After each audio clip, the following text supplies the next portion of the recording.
Satu unit mobil yang sedang parkir di bawah pohon tertimpa saat terjadi pohon tumbang di Jalan Cengger Ayam Loaru, Kota Malang. Tidak ada korban jiwa, namun korban diperkirakan mengalami kerugian hingga jutaan rupiah. Sebuah pohon ceri berukuran besar yang diperkirakan berusia puluhan tahun Selasa pagi tumbang saat diterpa angin kencang. Pohon tersebut tumbang karena akarnya yang sudah lapuk sehingga tidak kuat menahan tiupan angin. Tumbangnya pohon tersebut menimpa sebuah mobil minibus yang diparkir di bawah pohon. Kaca mobil dengan nomor polisi N1577BZ pecah saat ditimpa pohon. Retno, pemilik mobil, mengatakan sebelumnya tidak ada tanda-tanda akan pohon tumbang. Namun sebelum kejadian terjadi angin kencang. Tiba-tiba pohon tersebut tumbang dan menimpa mobilnya. Korban sendiri mengaku setiap hari selalu memarkir kendaraannya di bawah pohon yang tumbang tersebut. Sementara tidak ada korban jiwa dalam peristiwa ini. Namun akibat pohon tumbang tersebut, korban diperkirakan mengalami kerugian hingga jutaan rupiah. Tadi anginnya kencang, Mas. Jadi anginnya kencang terus tiba-tiba roboh gitu aja. Tiap hari parkir di sini mobilnya, Bu? Iya, saya kan tinggalnya di sini, Mas. Jam berapa, Bu, kejadiannya tadi? Kurang lebih setengah jam yang lalu, Pak. Saya nggak sempat lihat jam sampai. Bu, sebelumnya ada tanda-tanda pohonnya mau tumbang atau seperti apa? Enggak, Mas. Enggak, langsung aja. Nggak ada tanda-tanda, cuman anginnya kencang, gitu aja. Simon Alfredo melaporkan. Akibat tidak kuat menahan terpaan angin kencang, baliho reklame berukuran besar di Jalan Panglima Sudirman Batu patah dan rusak. Upaya penurunan dilakukan untuk mengamankan pengguna jalan dan jalan diberlakukan buka tutup dari dua arah yang berlawanan. Beginilah upaya penurunan baliho reklame yang mengalami kerusakan akibat terpaan angin kencang. Baliho reklame di Jalan Panglima Sudirman, Kota Batu ini berukuran cukup besar, yaitu 3 x 4 meter. Rusak dan lepas sebagian besi penyangganya, sehingga baliho terlihat patah dan bergerak ketika tertiup angin. Kondisi ini bisa membahayakan pengguna jalan sehingga dilakukan penurunan oleh Dishub, BPBD, pemadam kebakaran, tim SAR, PLN, dan unsur lainnya. Dengan menggunakan kendaraan operasional snorkeling, petugas memasang tali agar baliho bisa ditarik lepas. Namun upaya ini tidak berjalan mulus karena tali pengikat dari tambang plastik sempat terputus dan akhirnya dipergunakan kawat seling dengan ditarik kendaraan Dishub. Salah seorang pengguna jalan berharap dalam kondisi cuaca seperti ini, pengawasan baliho dan pohon semakin intensif untuk mengamankan jalan dari bahaya baliho runtuh atau pohon tumbang. Di lokasi petugas melakukan penurunan baliho dan setelah beberapa kali penarikan baliho, akhirnya runtuh dan langsung diamankan oleh para anggota SAR, BPBD dan Dishub agar arus kendaraan bisa kembali normal setelah sempat ditutup dan diberlakukan satu lajur jalan bergantian. Ada kekhawatiran Pak ketika beraktivitas tiba-tiba? Ya banget, khawatir banget. Khawatirnya kalau pertama kalau kita lagi melaju ya, angin kenceng kan bisa kayak gini-gini juga sama. Yang kedua terkait dengan pohon. Dan yang lebih khawatir lagi yang baliho yang besar-besar itu. Apalagi kalau pemerintahnya jarang rawat atau jarang menertibkan yang baliho itu yang rawan. Harapan sebagai pengguna jalan gimana harapannya? Ya bagi pengendara terutama dalam kondisi seperti ini lebih hati-hati. Berhati-hati ya Pak ya. Hati-hati. Dan pada pemerintah mungkin pihak terkait lebih lebih intensif ya. Iya. Melakukan pengawasan. Iwan Hikmawan melaporkan.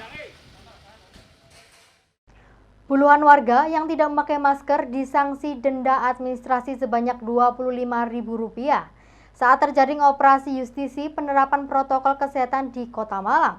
Operasi justisi ini merupakan upaya untuk menekan angka penyebaran COVID-19 di Kota Malang. Operasi justisi penerapan protokol kesehatan dengan sidang di tempat gencar dilakukan di Kota Malang. Kali ini petugas gabungan dari TNI, Polri, Satpol PP, Pengadilan Negeri Malang, dan Kejaksaan Negeri Malang menggelar operasi gabungan yang berlangsung di Jalan Soekarno-Hatta, Kota Malang.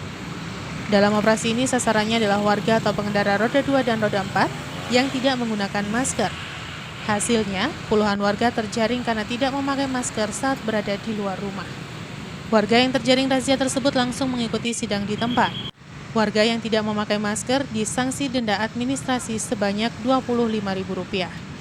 Priyadi, Kasatpol PP Kota Malang mengatakan, operasi justisi dengan sidang di tempat rutin dilakukan setiap minggu sekali. Operasi tersebut masih ditemukan banyak warga yang tidak menggunakan masker saat beraktivitas di luar rumah. Priyadi juga mengaku bahwa kesadaran masyarakat dalam menggunakan masker sudah cukup tinggi. Diharapkan dengan operasi justisi yang rutin dilakukan, masyarakat nantinya sadar akan bahaya COVID-19, sehingga mau menggunakan masker dan upaya memutus penyebaran COVID-19 di Kota Malang dapat berjalan efektif. Operasi justisi kali ini kan kita saat ini kegiatan rutin yang dilakukan oleh Satpol PP bersama operasi gabungan, ada TNI, Polri, Disub, BPBD, lagi belum data BPBD, mendisiplinkan masyarakat kita yang akhir-akhir ini COVID Kota Malang sangat-sangat meningkat. Oleh sebab itu kita penertiban operasi justisi termasuk istilahnya melaksanakan Perwal 30 tahun 2020 ini kan harus kita laksanakan setiap hari agar masyarakat kita ini tertib, disiplin, memenuhi protokol kesehatan. Simon Alfredo melaporkan. Terima kasih Anda masih bersama kami dalam Info 7 Malang Raya. Musim hujan berdampak pada meningkatnya biaya perawatan mawar akibat serangan hama. Kondisi ini masih belum diimbangi sepenuhnya dengan harga jual mawar potong, sehingga ada petani yang beralih dari usaha mawar potong ke bibit mawar hias. Memasuki musim penghujan, keberadaan tanaman mawar masih menjadi tumpuan para petani, baik mawar potong maupun bibit mawar hias. Pada penghujan, biaya perawatan mawar menjadi lebih besar akibat terkendala faktor cuaca hujan malam dan juga kabut, sehingga perawatan lebih ekstra dibandingkan pada kemarau. Untuk mawar potong sendiri saat ini masih belum normal seperti biasa, termasuk harga dan permintaan yang belum mengalami kenaikan menjelang tahun baru seperti tahun-tahun sebelumnya. Sementara itu untuk usaha bibit mawar hias juga banyak menjadi pilihan petani karena untuk sebagian petani lebih kecil resikonya dibandingkan mawar potong. Saat ini satu bibit mawar hias di harga 3.000-an ke pengepul dan permintaan semakin meningkat. Menurut salah seorang petani mawar di kawasan Jalan Metro Kota Batu menjelaskan, pada penghujan serangan hama cabuk dan lainnya sama menyerang tanaman mawar yang berakibat pada terganggunya pertumbuhan dan berdampak pada kualitas mawar. Di kawasan lahan pertanian Jalan Metro Batu, terdapat beberapa petani yang sedang melakukan penanaman mawar hias dalam jumlah banyak. Para petani berharap permintaan mawar hias semakin meningkat, sehingga petani bisa memperoleh keuntungan dari usaha mawar yang dalam beberapa bulan sebelumnya sempat mengalami kelesuan akibat pandemi COVID-19. Mawar itu kalau hujan ini ya sulit, rumah tanya itu loh. Banyak hujan, banyak penyakit itu namanya? Pitaktora. Ya. Kalau banyak hujan itu pitaktora. Menyerang apa itu Pak? Bagian apa? Apa? Menyerang bagian apa daun? Oh, menyerang daun. Ya, daun bisa pecah-pecah, bisa busuk. Nah, itu namanya pitaktora kalau banyak hujan. Kemudian ke bunganya sendiri Pak gimana ya? Kalau bunga? Loh, iya, kalau daunnya itu rusak, bunganya rusak. Otomatis Pak ya? Nah, otomatis rusak. Pak, kalau sudah kayak gini, musim penghujan gini bisa berkurang berapa persen Pak hasil anunya? Kalau musim hujan ini bisa berkurang sampai 25% atau 35%. Dengan kondisi cuaca seperti ini Pak ya? Iya. Ini kan agak ekstrem juga anginnya Pak ya? Untuk harga sendiri gimana saat itu Pak? Kalau mawar, permintaan? Kalau mawar ini makan mawar polybag, mawar hias, bukan mawar potong. Kalau ini mawar potong. Kalau mawar hias ini sebetulnya harganya itu sekitaran 4.000 atau 5.000 itu bisa polybag. Sekarang saat ini ya harganya? Iya, saat ini sekarang hanya 3.000. Oh, berarti masih belum. Iwan Hikmawan melaporkan. Program desa wisata yang sedang bergaung di sejumlah daerah merupakan hal yang positif dan sangat potensial untuk dijadikan sebagai alternatif dari destinasi wisata. Seperti halnya sebuah kampung di Desa Beji, Kecamatan Junrejo, Kota Batu, warganya membangun desa wisata dengan konsep yang unik dan memiliki daya tarik tersendiri. Masyarakat Kampung Bruan memiliki loyalitas akan seni dan budaya yang tak mau tertinggal dengan desa lainnya. Dengan konsep yang unik dan menarik, Kampung Bruan dijadikan sebuah destinasi desa wisata yang memiliki daya tarik tersendiri. Bukanlah impian, namun bagi warga setempat sebuah kenyataan yang dinantikan. Memang dari segi tokoh masyarakat masih minim akan pelaku seninya. Tetapi dengan kentalnya budaya Jawa, mereka bangkit perlahan mewujudkan impiannya. Dengan didorong oleh pemerintah Kota Batu melalui Dinas Pariwisata, cita-cita warga Bruan terwujud membangkitkan suasana baru Kampung Bruan di RW 4 Desa Beji menjadi sebuah desa wisata yang bertemakan Kampung Wayang. Keberadaan desa wisata di Kampung Bruan, Desa Beji cukup positif karena warga masyarakatnya selain cinta akan seni budaya, juga kesehariannya mayoritas memproduksi tempe. Sehingga masyarakatnya tumbuh seiring dengan tingginya pengunjung desa wisata dengan disajikan kuliner tradisional yang bernuansa perkampungan. Meskipun belum begitu banyak yang memunculkan tokoh pewayangannya saat menggelar kuliner tradisional, namun di Kampung Bruan warganya memiliki kekompakan dan antusiasme tinggi sehingga dengan kekompakan tersebut semangat gotong royong mereka terwujud. Ketua RW setempat menjelaskan melalui program tersebut masyarakat desa setempat akan diedukasi sehingga mereka menjadi masyarakat yang sadar wisata baik untuk menjaga kebersihan desa, melayani pengunjung dan juga bersikap ramah. Desa wisata itu sendiri dibentuk sebagai bagian dari upaya mengimplementasikan instruksi Kementerian Pariwisata terkait desa wisata sebagai destinasi wisata. Tidak hanya itu, beragam kuliner tradisional pelaku seni pun terus bergelora agar seni dan budaya bisa lestari. Dinas Pariwisata Kota Batu memperkenalkan hadirnya Kampung Budaya Bruan, Desa Beji, sebagai desa wisata untuk mengenalkan kesenian tradisional kepada masyarakat. Membersihkan tempat ini semua terlibat mulai dari anak-anak, ibu-ibu PKK yang malam hari ini menggelar basar mulai dari ujung gang sampai ujung sana, dan mulai bapak-bapaknya semua elemen masyarakat khususnya di RT 2 ini gotong royong bekerja bersama demi untuk meramaikan acara pentas periodik yang diselenggarakan malam hari ini yang disupport terbakar, Pak. Semangatnya luar biasa. Akhirnya Dinas Pariwisata betul-betul bagi saya bisa bersinergi dengan masyarakat. Jadi saya kira kegiatan ini tidak muspro karena semua elemen masyarakat terlibat. Kami mewakili seluruh kru di balik layar pagelaran periodik malam hari ini mengucapkan matur sembah nuwun yang sebesar-besarnya kepada Bapak Kepala Dinas, Bapak Kepala Bidang, dan seluruh warga. Dan kami juga mohon maaf jika ada kekurangan, Pak, karena ya inilah suasana. Yanto Yancung melaporkan. Terima kasih Anda masih bersama kami dalam Info 7 Malang Raya. Seksi Wartawan Olahraga Persatuan Wartawan Indonesia atau SIWO PWI Kota Batu yang berada di bawah naungan KONI Kota Batu menunjukkan eksistensinya melalui turnamen catur antar jurnalis se-Kota Batu. Kegiatan ini sekaligus menjadi ajang silaturahmi dan edukasi sistem pertandingan dalam olahraga catur. Masih dalam masa pandemi COVID-19, turnamen catur antar jurnalis Kota Batu yang digelar oleh Seksi Wartawan Olahraga Persatuan Wartawan Indonesia atau SIWO PWI Kota Batu digelar dengan penerapan protokol kesehatan.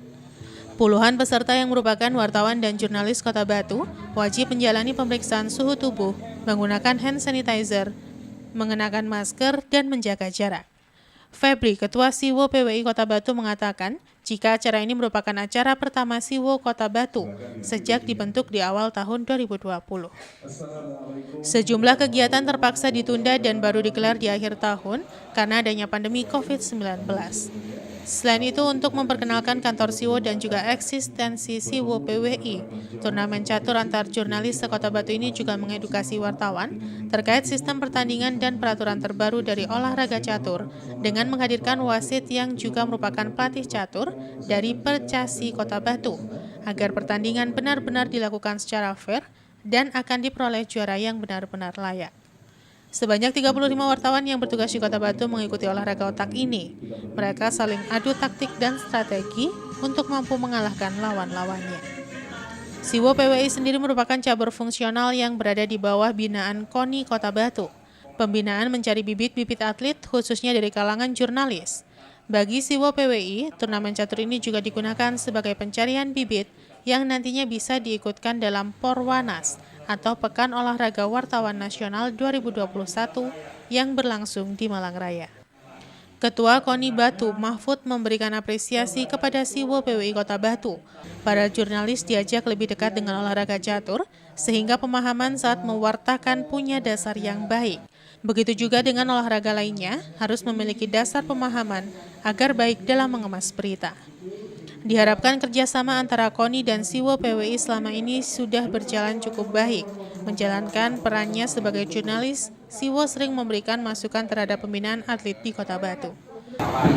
Yang pertama, memang tugas wartawan tentunya mengenal lebih dalam cabang-cabang olahraga yang ada. Lebih menggali persoalan-persoalan yang olahraga. Ini lawan motor, harapan kami ke depan itu bisa cabang-cabang olahraga yang lain untuk didalami oleh teman-teman wartawan. Kemudian yang kedua, mudah-mudahan menyambut Porwanas datang produk turnamen kali ini ada yang bisa naik ke tingkat provinsi dan Jawa Timur dan Porwanas ini. Yanto Yanjo melaporkan. Banyak cara yang dapat dilakukan untuk menarik pengunjung dan mengenalkan potensi wisata. Salah satunya dengan mengadakan perlombaan yang dapat diikuti masyarakat umum. Seperti yang dilakukan Dinas Pariwisata Kota Batu yang menggelar festival layang-layang hias tingkat nasional. Layang-layang merupakan salah satu permainan tradisional yang terus eksis hingga saat ini. Bahkan bentuknya kian beragam, mulai dari karakter tokoh kartun hingga naga panjang berbentuk 3 dimensi. Namun pada dasarnya layang-layang hanya memiliki 2 jenis, yakni layang-layang aduan atau biasa disebut sambitan, dan layang-layang hias atau biasa disebut kapangan. Lomba ini merupakan salah satu upaya untuk mengenalkan dan mempromosikan wisata yang ada di Kota Batu. Harapannya dapat meningkatkan ekonomi masyarakat Kota Batu. Peserta tidak hanya dari daerah di Jawa Timur seperti Mojokerto, Pasuruan, Lamongan, Sidoarjo, bahkan dari Yogyakarta, juga ikut mempromosikan wisata di Kota Batu melalui layangan hiasnya. Festival layang-layang hias baru kali pertama digelar di Kota Batu. Lazimnya, menurut Wali Kota Batu, layang-layang hias dimainkan di tepi pantai. Tapi kali ini digelar di Kota Batu yang notabene dataran tinggi. Namun diharapkan festival layang-layang bisa meningkatkan kunjungan wisatawan datang ke Kota Batu dan mengangkat potensi wisata di Kota Batu.